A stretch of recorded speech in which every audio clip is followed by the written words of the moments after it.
What's going on, everyone? Welcome back to another exciting episode of Attacker Productions. Today, I bank RPG once again by Trevor, Hello. as he has brought us the Green Majin Buu deck that he actually played at TCG Con. If you happen to be checking out the stream, he was actually on Game 1 on the stream. So if you happen to see that match, this is his list. You placed, I know, above me. What did you actually place? So I placed 27th. I had the same record as you at the end of the day. Strength of opponents' losses were just Yeah. a little bit stronger. So, So, like always, buttons down below, but we're going to get right into this profile. Let's start it off. yeah, so Majin Buu, unadulterated might, also known as Green Buu. Um, Probably the best Buu leader, pretty much undisputably, presently in the game, so it's the one I played. I'm known as the Boo player or the Boo boy at our shop, and it just felt natural to play. So on the unawakened side, it's basically a draw two. But the card that you place under your life when you swing will turn into value later for some of the cards in the deck. So auto swing, place one card in your life under the card. When the card attacks, draw two. Activate main once per turn, Spirit Boost 1. Place up to one battle card which costs up 4 or less in your opponent's drop area underneath your leader. Choose up to one of the chosen keyword skills, and this card gains that skill for the turn. Main thing to know is it will lose that skill if you then awaken. So, realistically, you're only doing that in the turn if you want to kind of take something out of their drop. This was really key in a lot of matchups. I took out Rebrians against Broly Surge. I took out Draw Apes from some of the slower matchups like Hatch. And it's a big difference maker with all these decks that side in stuff that they want in the drop. You just take it and you just leave it there. Don't use those cards for your abilities. You just keep it out of your opponent's drop so that they lose that value of those cards that they're trying to play around. Awaken when your life is at 4 or less. Draw a card, switch the card over. On the Awaken side, auto, swing, draw card, activate main, Spirit Boost, the exact same thing, except you can also take cards off of your opponent's board. So this activate main, Spirit Boost is honestly the main reason that I felt like this was a really good pick in the meta. You're able to take a whole bunch of low to the ground, high value cards. So especially in blue, you get to take the Tapion. You get to take their Calamity's Challenger Goku that they're trying to use for blocker. You get to take various dual attackers. It just works out really well in the deck. You can just get a lot of value purely off that Spirit Boost. The second activate main plays 2 cards from underneath it in the owner's drop areas. You gain plus 5k until the start of your next main phase, so it's through your opponent's turn. Also really key. Allows you to combo out of things, allows usually where they're playing 15k bodies for cheap or non-existent if you're a King Piccolo value, helps you keep surviving through those attacks. So, actually getting into the deck, our Unison package is SS3 Vegito, Peerless Warrior. Main reason you're running this is Union Skill Draw card. Helps you keep your value up for all of your green cards where you have to discard cards for effects. +2, give a card revenge, makes it to where they have to try and remove it, certain cards with skills, because if they swing into it and kill it, the thing that they swung with will die. Vegeta, Agent of Destruction, oh yeah. You're never getting off the -7 in this deck. You Spirit Boost way too much, there's no way you're getting that off. Vegeta, Resolute Agent of Destruction, obvious choice, just so much value in this card. Be able to tap 4, drop 1, and blow up your opponent's board, ignoring barrier, is just super key, especially with you play against like Trunks Vegeta, where they go crazy wide, and you just get rid of everything if you can make it to turn 4. +1, gain 5k, then you have Double Strike Crit, just obvious pressure. You can get off the -5. I got off the -5 in one game over that weekend. Also got it off in playtesting. It's just, again, straight gas value. The reason we run one Bobbity is because you have to have a Unison in this deck on board at all times. Otherwise, you're not getting off Spirit Boost, and a lot of the deck requires it. Both for self-awakening as well as, just being able to go wide enough to pressure your opponent, because green kind of lacks pressure for low cost. So you have to find ways to do it. Deck does it great. Bupo, the end. It's great. It works especially good in this deck because it has the Union Absorb, where you can go up into the 4-drop. That's with 15k power. So right now that's only one option. It does have another option that I'll kind of go over at the end of the video, just to kind of give my impressions on the card and thoughts on it after I've practiced with it and played around with it. But you're Union Absorbing into this guy. So this is kind of the linchpin, the pressure of the deck. So he is the Union Absorb target. You can pull him from the deck or the drop area. So if you want to play Healing Pod in the side, maybe, you can basically draw an extra card off the effect of playing him from the drop area. For my testing, it clogs the deck too much. So the permanent on him, if he were to be removed by a skill, you can instead remove a Majin token from the game. Super, super important, because basically they're forced to try and remove him by a skill because this is giving him revenge. So he's going to stick around unless they're swinging at him with like a Unison or a Leader that they're going to combo up on. His activate main, Spirit Boost 1, is how you play a token. And so you just pop off a marker, play him. 15k body, built-in protection via the Majin tokens. The one thing to keep in mind is that he will die in a lot of red matchups if they Yamcha. Because as soon as he hits the board, he's going to get minus 15 and he's going to be removed. Good news is you still get the draw off of Vegito, which is honestly the more important part, because your Union Absorb was free. You didn't lose anything. I mean, you lose a little pressure in that sense, but you actually gain value.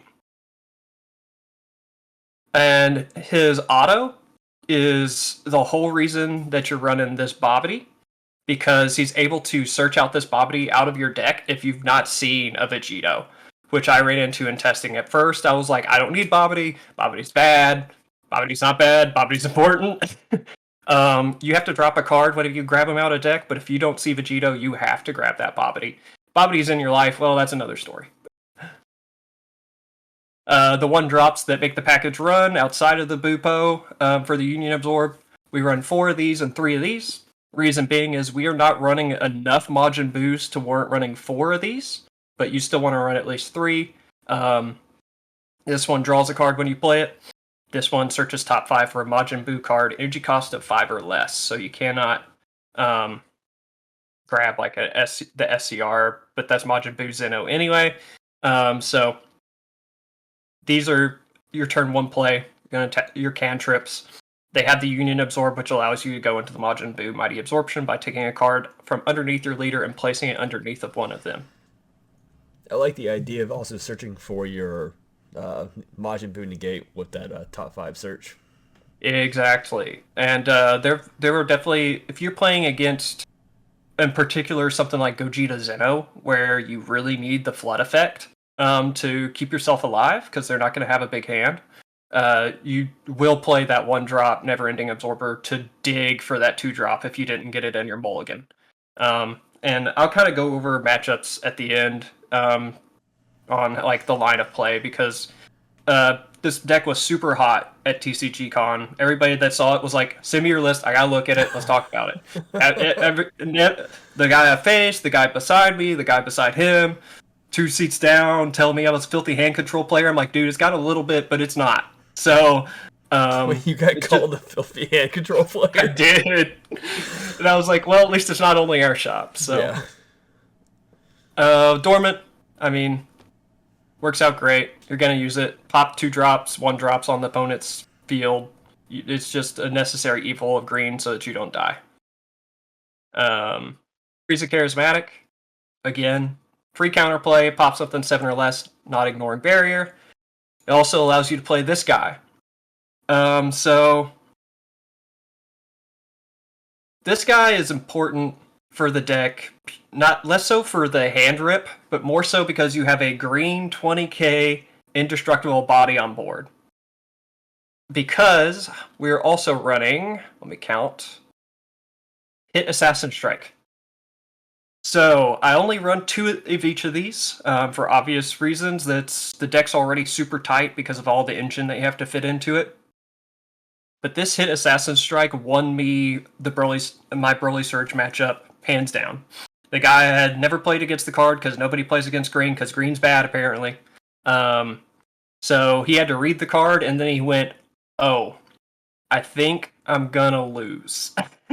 So you're gonna swing not with your Buu because he's a 15k. So it's risky to swing with him because you're gonna have to spend more resources. But if you swing with a 20k at Arrested Body battle card that's like 15, 5, 10, whatever it may be, you have a lot more chance of being able to actually play the hit off of it. Because hit says if when you swing at an opponent's battle card and you combo with this card, if you KO that opponent's battle card with your green battle card, at the end of battle, tap 2, play him from your drop area. So and then while he has barrier and dual attack, so as long as he doesn't get hit by, say, like a Videl counterplay through red, he's coming in. Or if he gets hit by against a blue player, they're going to trunks him back to your hand. But against blue, you're probably not going to be swinging at battle cards anyway because they're not going to have a lot of battle cards on board. So that's why you're kind of playing him, is to have that extra pressure. You're going to go crazy wide with this deck between the tokens, the Majin Buu absorption, the Deity's Wrath, this guy, and you're just going to swing a million times. In rest mode, so you have to swing twice with him, basically, so that he's actually in rest mode at the end of your turn. If he's in rest mode, if your opponent swings, you're going to say, in most situations, no counters, and you're going to let it go through, and they're going to have to drop 2 cards unless they want the attack to stop, be negated, and no more swings for the turn. You can also choose, in those situations, to use clones. Because you can take a life, and then they get to decide, do you want to keep swinging? If so, give me 2 cards, then you're also going to have to deal with my blocker. Or you shut down their entire turn for the rest of the turn with 1 card, clones. This usually causes them to stop. Or they're dropping 2 cards. And they drop 2 cards, that's a lot in a lot of matchups. We're running this guy, the 5-drop. I have difficulty with this card. This card is absolutely snapped in a very select few matchups. And in other matchups, this card is a trap and is a 5k combo. Because he effectively does what Vegeta Resolute Agent does, with less pressure. Because he removes your opponent's entire board, ignoring barrier, turns off their skills, then removes the cards. Then you choose 2 cards from their hand, since you're playing the Majin Buu leader. Those 2 cards then go underneath your leader, out of their hand. So it does have a little bit of hand rip, but you're tapping 5 for this card. If you're tapping 5 for this card, you better expect to win shortly afterwards. The matchups that this card does absolute stupid amount of work in is Sin Shenron, KP, if you can make it there, and then U7. So whenever you turn off Sin's skills and they're removed, that's it. They can't use their recursion from drop. Their skills were turned off. And then you turn them sideways, and now they have to tap 2 anytime they want to swing through, or drop 2 every time they want to swing through for the rest of the game. Also really good against, it's difficult to use against yellow because they can tap 1 and Vegeta's Final Flash. Kind of like turning off on their turn. They can swing, they'll drop the 2 for it or whatever it is, and then they'll Final Flash it, and then they'll remove it. Because then they can't recur from the drop because you have to have the 5 energy, and he won't have the skills whenever he's placed into the drop area because he would have been Final Flashed. So it's good. It's matchup dependent. Basically, you're running this even in the matchups where you're not going to play it because it's searchable off this guy, and that's a 5k combo. So at worst, it's a 5k combo in those matchups. The SCR we're running is Wicked Saiyans. This plus hit, value. You're swinging with a 40k after you tap 2 to play him. You're typically trying to play this turn 3 when they can't prevent him from coming in. If you get lucky enough to play it turn 2, you can play it turn 2. But usually turn 2, you want to have this guy coming out with this. So that's your usual turn 2 play. So this guy's usually turn 3. And then you play Hit Assassin Strike right after that, whenever you swing with them. Because they're not going to combo out of a 40k swing. For those that don't know, whenever you combo with this card, 0 plus 10k. So it's a free value, really high swing. At the end of battle, you can tap 2. If your opponent cannot tap 4 cards, or they choose not to tap 4 cards, then this guy comes out, and they have to take 2 cards and place them in their drop area. Card has dual attack and blocker.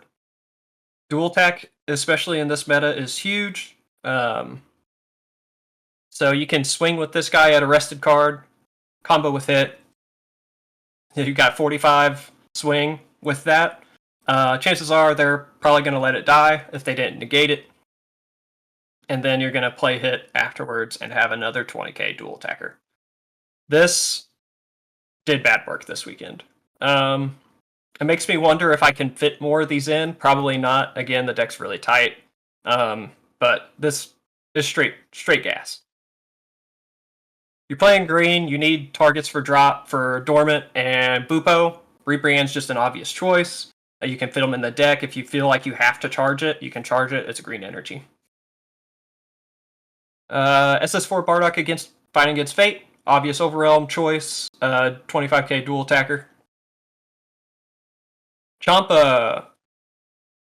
So to talk about Champa, it's a pretty obvious choice. What you're usually going to end up using this on is a leader swing after you've used your second activate main to give you 5k more power for the turn. So you're naturally a 20k power at that point. And then you just add a double strike on top of that. Now that's a 30k double strike. You can use it on fighting against Fate for game. I did that once. You can also use it obviously on Wicked Saiyan. Same premise. 2 EDK. Again, just generic good green stuff. I typically would use it in an attack with the 15k Buu if I didn't have Deity's Wrath on board to help cheat out hit. They're going to lose a card, and you're going to get plus 15k on top, so you're at 30k plus 30 plus another 35k. Tap 2, play this. So it's a obvious choice. One thing to keep in mind with EDK, you cannot use it with the Unison swing. Well, you're not supposed to. I mean, you could technically try it, but if your opponent's good, they'll call you out on it. You can run the Champa as opposed to the EDK, but your opponent gets to choose the card as opposed to you randomly choosing the card with EDK. So just something to keep in mind as other options. This card, Majin Buu Ultimate Despair, way overperformed this weekend. Way more than I ever thought it did. When it originally came out, counterplays were running rampant in the meta, so it was too expensive. Counterplays now are a lot less prevalent for some reason. But basically, if you have 3 energy, you tap 2 green, you play him by taking a card out from under another one of your cards. So you're taking it out from underneath this guy. When he comes out, you get to KO one of your opponent's cards, regardless of cost. As long as it doesn't have barrier, it's popped. Great against the Gogeta Zeno matchup and a few other key matchups. Again, I'll kind of cover at the end. And it plays a Majin token. It has the same permanent this one does. If you were to remove it, you can remove a Majin token from board instead. So 20k single strike, another similar situation to this. You can tap 2 on the swing and play out hit because it's a 20k body. It's just naturally stronger. Bionic Blitz. Best, in my opinion, green super combo you can run if you're not running the draw 2. Deck draws enough to where you don't need the draw 2 super combo. You would much rather make them lose their own cards and bottom deck stuff. Make them make the decision. Because in the words of several of our local players, making your opponent make decisions raises their chance of making the wrong decision. Again, you're just a lot of the time I was using this to survive swings that I wouldn't normally survive, and they're losing value and losing cards. Using it on swings to cheat out hit. So that's the main reason I found myself using it. Dark Temptation Toa is such an awesome tech for this deck in particular because you can effectively make your leader plus 10k between this and his activate main, where you place 2 cards from your drop, place 2 cards from underneath them in their drop areas. What's really, really cool about it, though, is that this is only over on 3. So you use that activate main first, and you gain 5. Now you have 2 cards in your drop. Chances are you probably have one other one, either like off Dormant or off Majin Buu Unadulterated Malice. You're at 3. Boom. Problem solved. Came in handy a lot just to kind of get in like a double strike with Champa, 30k natural or 25k between Toa and leader, 35k with Champa. Blue Impulse for decisions with how wide the meta has gotten.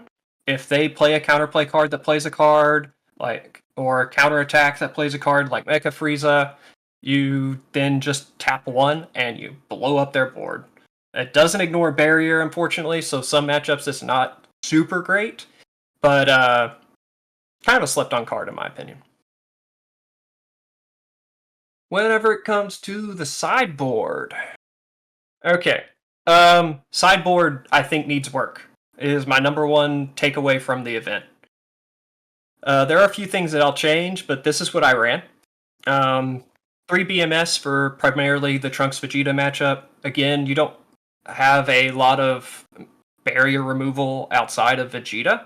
And once the opponents start going wide enough and you don't have your floodgate effect or you're worrying about counter cooler, it becomes a really, really messy matchup. So you just want to put them on the back foot, make them draw cards, not free play stuff. Can also play it against King Piccolo if you see it. Comes in handy in that matchup as well. He'll get removed pretty quickly, but even making them lose a couple cards is a big difference. Because you're allowed to rip for that. You're more easily able to keep their hand size low via your own hand control effects. 2 Deborah Ritual at hand. Hand control can exist outside of, various other things. So I ran 2 Deborah Ritual at hand. They both got sided in a Broly Surge matchup. I saw both of them, played both through 2 Rebriands. It just makes sense. And what's really fun to kind of mess with your opponent is you can hand control them a little heavy in the first game, and they're going to side these in, and you can side out a lot of your hand control stuff. So you can side out the Rebriands, or you can choose to charge these instead. You can side out you probably won't side out EDK, but you can side out Fusamasu and side in some of these other options instead. Because then they'll be sitting around with Deborah Ritual hand in their deck for 0 reason, because the deck has enough other ways of killing them outside of hand control. Meki Kabura, the Broken Seal, Gogeta Zeno matchup. Tap 2, play it. Gogeta Zeno 6. What's the player going to do now? They're going to tap 1 and play their little guys very inefficiently. Blue Impulse, for matchups where I felt like I needed to see it more than once, and it felt like I had to see it, I'd side in 1 more of these. Dark Temptation Toa, if I felt like I was, 1 card away from winning, or if I felt like I needed a little bit more pressure on my leader swing or 1 more 15k swing. I mean, it's a free 15k swing that rips a card at worst. 3 Focus Breakthrough. This would come in particular matchups that run a lot of floodgates. So Cooler with Topos plus Oceanus.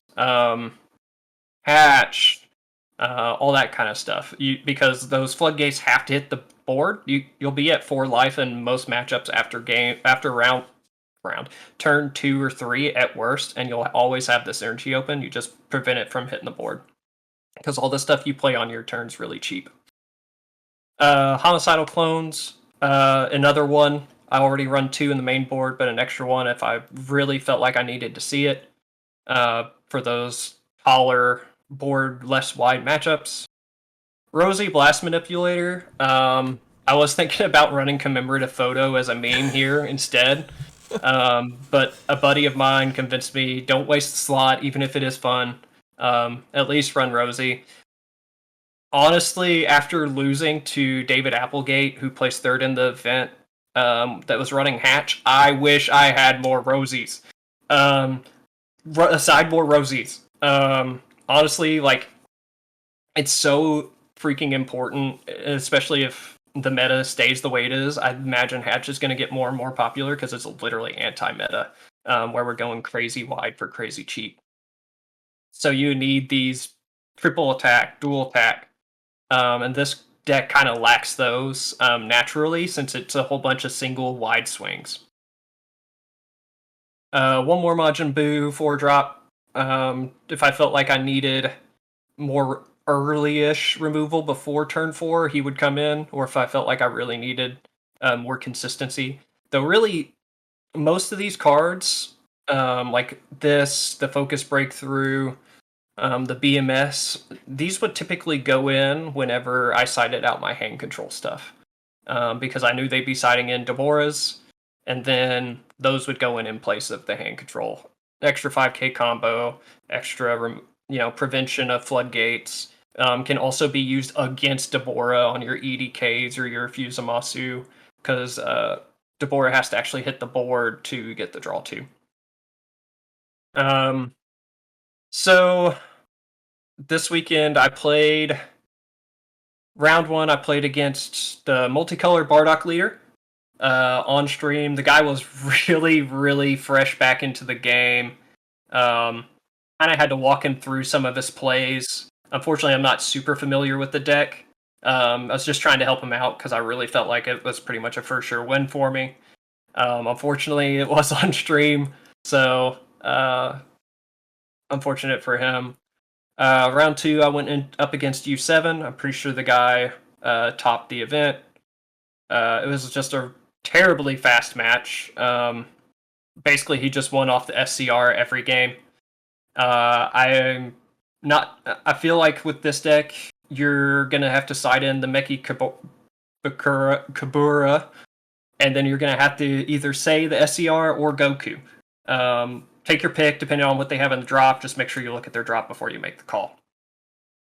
Round 3, I played against Austin Cooler. It's either round 2 or 3. One of those is flipped around. All you guys got to play each other. I didn't see a single one of you. I took that 2-0. Game 2 went to time, and I won off time. We weren't sure exactly how the game would have turned out, but time rules are time rules. So at that point, I won. I didn't want to win by time, so I didn't play intentionally, like just a little slow or anything like that. Especially since I was playing against somebody I knew. Round 4 was whenever I played against the Hatch player, David Applegate. He took 3rd in the event. Terribly, terribly rough matchup for this deck. He drew a ton of cards off of the Bardock Unison, off of obviously the leader, and then he played the Toa blockers that were free on his turn. So it was a nice wake-up call to remind me that Hatch still exists. So I do think you want to side in more Rosies if you decide you want to play this deck in a best-of-3 format to help deal with that. Then after that, I played... Who did I play next? I guess I played the Gogeta Zeno player next. or no, I played Broly Surge next. I won that 2-0. I lost to David 0-2. No match. Fastest hatch match you've ever seen. The Broly Surge player was playing a less combo kill deck that I'm used to seeing in a lot more aggressive deck. Had a lot of the rival stuff. Basically just tried to burn you down kind of low and then try and win with the leader. It was really fun to play against after playing against all of our locals, Broly Surge, which are a lot more control focused. Then I played against Gogeta Zeno, guy who ended up taking 15th. I lost game 1 pretty bad. Went into game 2, was feeling better because I knew I could side in some stuff that would help. I didn't see Meki, the Broken Seal, which is key in that matchup. But more importantly, I didn't counterplay whenever he played a Unison to get rid of his thwarting. And I went on tilt something awful after that. I didn't want to keep playing the match because I felt like I was pretty much lost at that point. Proceeded to lose for obvious reasons. If mental's bad, you're probably not going to win the round. So I think that one was winnable, or at least able to go to tie. So I do think if you play it right, you can beat Gogeta Zeno. Then the last match played against King Cold. I think at this point, most people have kind of figured out how to play against King Cold. You just negate the leader swing and keep the Unison low. And then this deck also, if you make it to turn 5, literally just says, I don't care about you anymore, King Cold. You tap 5 and you play Boo and you get rid of all this field cards. And his Unison. Shit, it gets rid of the field cards. I forgot about that. Yep, because field cards are in the battle area. It chooses all cards in the battle area. So it's insanely efficient against King Cold. It's pretty much an auto win, especially if you can make it to turn 5. Overall, deck performed surprisingly well. Like I said, it's kind of the one thing if anybody's going to pick this deck up is you have to learn to sequence your turns in a way to maximize your leader's activate main Spirit Boost effect. You want to remove their value out of their drop, whether it's Draw Apes, Rebrian, Koitsukai, all these cards that people are putting in their drop area to use effects, suck them up. Prevent them from using them. Using it offensively, take a double striker, dual attacker. I don't know if there are any 4-cost or less triple attackers or triple strikers, but take those too. I guess there's that Majin Vegeta that nobody plays. But so just make sure you're making use of that Spirit Boost effect, because it is honestly the biggest part of why I think this leader is actually viable. I would say probably deck's probably tier 2. High tier 2, I would put it, especially after the way it performed this past weekend. Yeah, and like I said, you went same as me, so 4-3. Congrats on that. Yeah. I got to witness some of the surprise factor, some of your opponents, and they were just like, what? So that was pretty amusing to watch occasionally. But yeah, so that's Trevor's deck list. Hope you all enjoyed today's video. Keep in mind, buttons down below and on the screen. And Trevor, any last words? Boo is best boy, and I can't wait for the inevitable yellow Boo that will probably come out in 3 sets. It's the one we don't have yet, right? Yep. Read your cards, know your place. Fluff out.